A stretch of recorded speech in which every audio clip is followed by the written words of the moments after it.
کیا آپ جانتے ہیں ایک ایسا مہینہ جس کا نام خود اللہ تعالیٰ نے عزت اور حرمت والے مہینوں میں شامل فرمایا، مگر افسوس آج بہت سے مسلمان اس مہینے کی اصل حقیقت سے ناواقف ہیں۔ کچھ لوگ محرم کو صرف ایک تاریخی واقعے تک محدود کر دیتے ہیں، جبکہ کچھ اس کی فضیلت ہی سے غافل رہتے ہیں۔ لیکن اگر قرآن کریم کھول کر دیکھا جائے تو ایک ایسا راز سامنے آتا ہے جو ہر مسلمان کی زندگی بدل سکتا ہے۔ آخر محرم کی اصل عظمت کیا ہے؟ کیا یہ صرف غم کا مہینہ ہے؟ یہ صرف خوشی کا ہے؟ یا پھر اللہ تعالیٰ نے اس مہینے کے لیے کوئی ایسا پیغام دیا ہے جو ہر زمانے کے مسلمان کے لیے ہے؟ آج کی اس ویڈیو میں ہم صرف قرآن اور صحیح سنت کی روشنی میں محرم کی حقیقت جانیں گے، انشاءاللہ۔ اللہ تعالیٰ فرماتے ہیں، بے شک مہینوں کی تعداد اللہ کے نزدیک 12 ہے، ان میں سے 4 حرمت والے ہیں، یہی سیدھا دین ہے، پس ان مہینوں میں اپنی جانوں پر ظلم نہ کرو۔ سورۃ توبہ آیت نمبر 36۔ ذرا غور کیجیے، اللہ تعالیٰ نے صرف یہ نہیں بتایا کہ سال میں 12 مہینے ہیں، بلکہ یہ بھی فرمایا کہ ان میں سے 4 مہینے خاص احترام اور حرمت والے ہیں۔ ان 4 مہینوں میں محرم بھی شامل ہے، یعنی محرم کی عظمت کسی انسان نے مقرر نہیں کی، اور نہ کسی قوم نے، نہ کسی تاریخ نے، بلکہ اس کی حرمت کا اعلان خود رب العالمین نے فرمایا۔ یعنی وہ حقیقت ہے جسے بہت سے لوگ بھول جاتے ہیں۔ اب ایک سوال پیدا ہوتا ہے، جب اللہ تعالیٰ نے فرمایا فَلَا تَظْلِمُوا فِيهِنَّ أَنفُسَكُمْ، ان مہینوں میں اپنی جانوں پر ظلم نہ کرو، تو آخر اس ظلم سے کیا مراد ہے؟ مفسرین بیان کرتے ہیں کہ ہر گناہ انسان اپنے اوپر ظلم کرتا ہے، لیکن حرمت والے مہینوں میں گناہوں سے بچنے کی تاکید اور بھی زیادہ ہے۔ اس کا مطلب یہ نہیں کہ دوسرے مہینوں میں گناہ جائز ہیں، بلکہ ان مقدس مہینوں میں اللہ تعالیٰ نے تقوی، عدل، عبادت اور توبہ کی اہمیت کو مزید نمایاں فرمایا۔ گویا محرم کا اصل پیغام صرف ایک واقعہ یاد کرنا نہیں، بلکہ اپنی زندگی کا جائزہ لینا بھی ہے۔ ذرا تصور کریں، اگر ایک بادشاہ کسی دن کو خاص قرار دے دے تو لوگ اس دن کا احترام کرتے ہیں، تو پھر جب پوری کائنات کا بادشاہ اللہ رب العزت کسی مہینے کو حرمت عطا فرمائے تو ایک مومن کا دل کیسے غافل رہ سکتا ہے؟ محرم ہمیں دعوت دیتا ہے کہ ہم رک جائیں، اپنے اعمال کا محاسبہ کریں، اپنے گناہوں پر نادم ہوں اور اللہ کی طرف رجوع کریں۔ اس لیے نبی کریم صلی اللہ علیہ وسلم نے بھی اس مہینے کی فضیلت بیان فرمائی۔ آپ صلی اللہ علیہ وآلہ وسلم نے فرمایا کہ رمضان کے بعد سب سے افضل روزے اللہ کے مہینے محرم کے روزے ہیں۔ اس حدیث سے معلوم ہوتا ہے کہ محرم صرف ایک تاریخی یادگار نہیں، بلکہ عبادت، تقوی اور اللہ سے قرب حاصل کرنے کا مہینہ بھی ہے۔ محرم ہمیں یہ بھی سکھاتا ہے کہ وقت خود اللہ کی نشانیوں میں سے ہے۔ دن، رات، مہینے اور سال سب اللہ کی تقدیر کے مطابق چلتے ہیں۔ جو شخص اللہ کے مقرر کیے ہوئے اوقات کی عزت کرتا ہے، وہ دراصل اللہ کے حکم کی تعظیم کرتا ہے۔ اس لیے ایک مومن محرم کا استقبال شور و ہنگامے سے نہیں، بلکہ ایمان، توبہ، ذکر، دعا اور نیک اعمال کے ساتھ کرتا ہے۔ افسوس کی بات یہ ہے کہ بعض اوقات لوگ محرم کے بارے میں ایسی باتیں بیان کر دیتے ہیں جن کی نہ قرآن میں اصل ہوتی ہے اور نہ صحیح احادیث میں۔ ایک مسلمان کے لیے ضروری ہے کہ دین کو جذبات کے بجائے دلیل سے سمجھے۔ قرآن اور صحیح سنت ہی وہ میزان ہے جن پر ہر بات کو پرکھا جاتا ہے۔ لیکن محرم کا ایک اور عظیم سبق بھی ہے۔ یہ وہ مہینہ ہے جو ہمیں یاد دلاتا ہے کہ حق کا راستہ ہمیشہ آسان نہیں ہوتا۔ اللہ تعالیٰ کے نیک بندوں نے ہر دور میں آزمائشوں کا سامنا کیا، مگر حق کو نہیں چھوڑا۔ اس لیے ایک مومن کا اصل امتحان یہ ہے کہ وہ حالات جیسے بھی ہوں اللہ کی اطاعت پر ثابت قدم رہے۔ تو دوستو، آج ہم نے جانا کہ محرم کی اصل عظمت کسی انسان کی دی ہوئی نہیں بلکہ اللہ تعالیٰ کی عطا کردہ ہے، اور قرآن ہمیں اس مہینے میں خاص طور پر گناہوں سے بچنے، تقوی اختیار کرنے اور اپنی نفس کا محاسبہ کرنے کی دعوت دیتا ہے۔ لیکن ابھی ایک نہایت اہم سوال باقی ہے، آخر یوم عاشورہ کو اتنی بڑی فضیلت کیوں حاصل ہوئی، اور وہ کون سا عظیم واقعہ ہے جس کی وجہ سے رسول اللہ صلی اللہ علیہ وسلم نے اس دن کے روزے کی خاص ترغیب دی۔ اللہ کی مدد ہمیشہ حق والوں کے ساتھ ہوتی ہے۔ قرآن کریم میں اللہ تعالیٰ نے بار بار انبیاء کرام علیہ السلام کے واقعات بیان کیے ہیں تاکہ اہل ایمان کو یقین ہو جائے کہ حق کبھی شکست نہیں کھاتا، اگرچہ وقتی طور پر آزمائش ضرور آتی ہے۔ ان عظیم واقعات میں سے ایک واقعہ حضرت موسیٰ علیہ السلام اور فرعون کا ہے۔ فرعون زمین میں ظلم و تکبر کی علامت بن چکا تھا۔ وہ اپنے آپ کو رب کہتا تھا، بنی اسرائیل پر ظلم کرتا تھا اور اللہ کے نبی کی دعوت کو جھٹلاتا تھا۔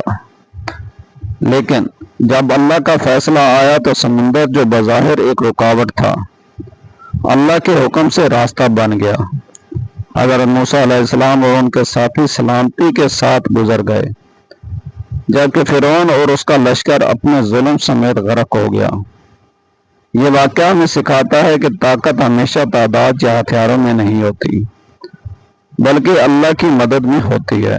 جب نبی کریم صلی اللہ علیہ وسلم مدینہ منورہ تشریف لائے تو آپ صلی اللہ علیہ وسلم نے دیکھا کہ یہود عاشورہ کے دن روزہ رکھتے ہیں۔ آپ صلی اللہ علیہ وسلم نے ان سے اس کی وجہ پوچھی۔ انہوں نے بتایا کہ یہ وہ دن ہے جس میں اللہ تعالیٰ نے حضرت موسیٰ علیہ السلام اور ان کی قوم کو نجات عطا فرمائی، اس لیے وہ شکرانے کے طور پر روزہ رکھتے ہیں۔ تب رسول اللہ صلی اللہ علیہ وسلم نے فرمایا، ہم موسیٰ علیہ السلام کے تم سے زیادہ حقدار ہیں۔ پھر آپ صلی اللہ علیہ وسلم نے خود بھی عاشورہ کا روزہ رکھا اور صحابہ اکرام رضی اللہ تعالیٰ عنہ کو بھی اس کی ترغیب دی۔ اس سے معلوم ہوا کہ عاشورہ کا روزہ اللہ کی نعمت پر شکر ادا کرنے کی ایک عظیم عبادت ہے۔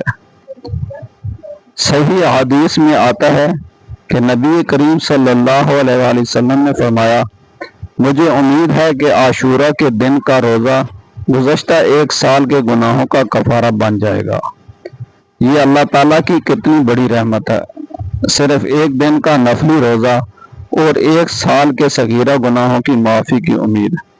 لیکن یاد رہے، یہ فضیلت ان لوگوں کے لیے ہے جو ایمان اور اخلاص کے ساتھ اللہ کی رضا کے لیے یہ عبادت انجام دیتے ہیں۔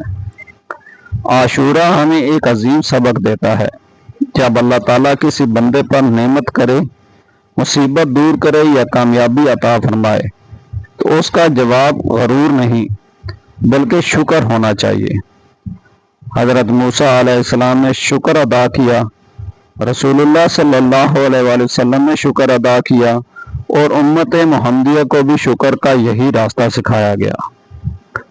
آج اگر اللہ نے ہمیں ایمان دیا، صحت دی، رزق دیا اور اسلام پر قائم رکھا تو کیا ہمیں اس کا شکر ادا نہیں کرنا چاہیے؟ حق کی راہ آزمائشوں سے خالی نہیں۔ محرم ہمیں یہ بھی یاد دلاتا ہے کہ اللہ کے نیک بندے آزمائشوں سے گزرتے ہیں۔ انبیاء کرام علیہ السلام نے آزمائشیں برداشت کی، صحابہ اکرام رضی اللہ تعالیٰ عنہ نے قربانیاں دی، اور اہل بیت رسول اللہ صلی اللہ علیہ وسلم نے بھی عظیم صبر اور استقامت کا نمونہ پیش کیا۔ ایک مسلمان ان تمام ہستیوں سے محبت کرتا ہے، ان کے لیے دعا کرتا ہے اور ان کی سیرت سے سبق حاصل کرتا ہے، لیکن اپنے دین کی بنیاد ہمیشہ قرآن اور صحیح سنت پر رکھتا ہے۔ اگر ہم محرم سے صرف ایک سبق لے لیں تو وہ یہ ہے، ظلم سے بچو، اللہ کی اطاعت پر قائم رہو، نعمتوں پر شکر ادا کرو، مصیبت میں صبر اختیار کرو، حق کا ساتھ دو مگر عدل، حکمت اور تقوی کے ساتھ۔ یہی وہ صفات ہیں جو ایک مومن کی پہچان بنتی ہیں۔ دوستو، اب تک ہم نے جانا کہ محرم کی حرمت قرآن سے ثابت ہے، اور عاشورہ کا روزہ ہمیں حضرت موسیٰ علیہ السلام کی نجات پر اللہ کا شکر ادا کرنے کے لیے یاد دلاتا ہے۔ لیکن محرم کی تاریخ میں ایک اور ایسا واقعہ بھی ہے جس نے امت مسلمہ کے دلوں پر ہمیشہ کے لیے اثر چھوڑا۔ واقعہ کربلا سے ہمیں کون سے عملی اسباق ملتے ہیں؟ اس موضوع پر ہم جذبات کے بجائے قرآن و سنت، عدل اور احترام کے ساتھ گفتگو کریں گے، تاکہ نہ افراط ہو نہ تفریط، بلکہ حق بات سامنے آئے۔ رسول اللہ صلی اللہ علیہ وسلم نے اپنی امت کو اپنے اہل بیت سے محبت کی تعلیم دی۔ ایک سچا مسلمان حضرت فاطمہ رضی اللہ تعالیٰ عنہ، حضرت علی رضی اللہ تعالیٰ عنہ، حضرت حسن رضی اللہ تعالیٰ عنہ اور حضرت حسین رضی اللہ تعالیٰ عنہ سمیت تمام اہل بیت سے محبت کرتا ہے۔ اسی طرح وہ تمام صحابہ اکرام رضی اللہ تعالیٰ عنہ کا احترام بھی کرتا ہے۔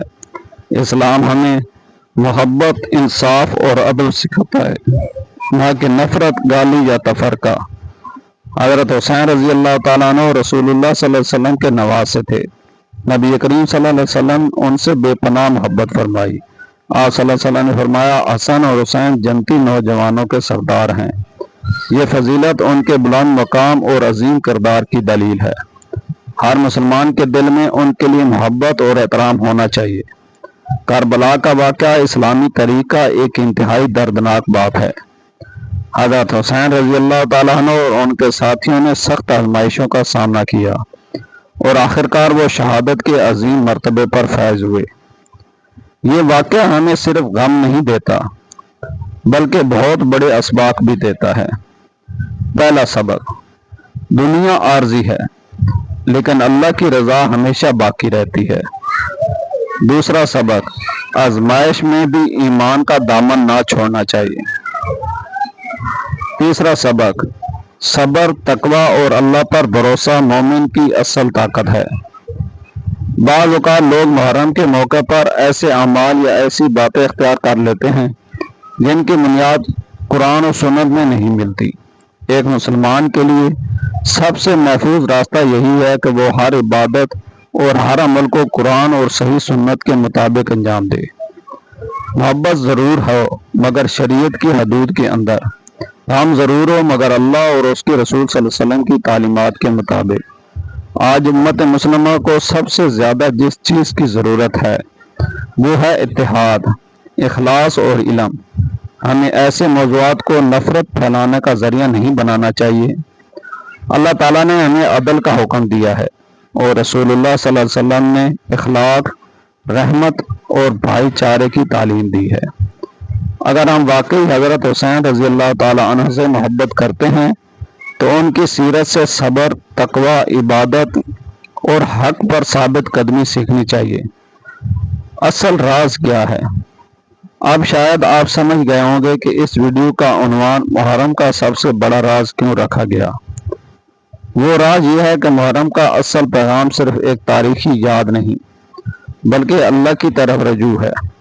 قرآن ہمیں گناہوں سے بچنے کی دعوت دیتا ہے، عاشورہ ہمیں شکر ادا کرنا سکھاتا ہے، اور واقعہ کربلا ہمیں صبر، استقامت اور اللہ کی رضا کو دنیا پر ترجیح دینے کا سبق دیتا ہے۔ یہ تینوں پیغام مل کر ایک مومن کی زندگی بدل سکتے ہیں۔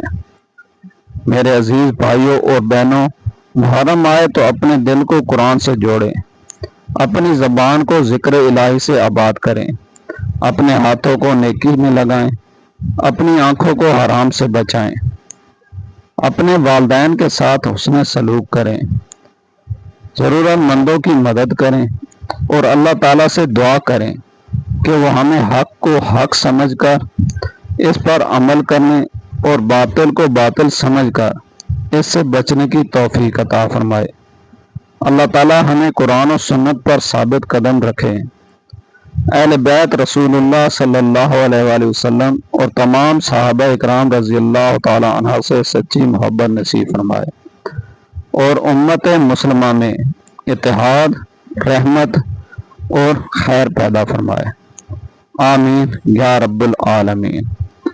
السلام علیکم ورحمۃ اللہ وبرکاتہ۔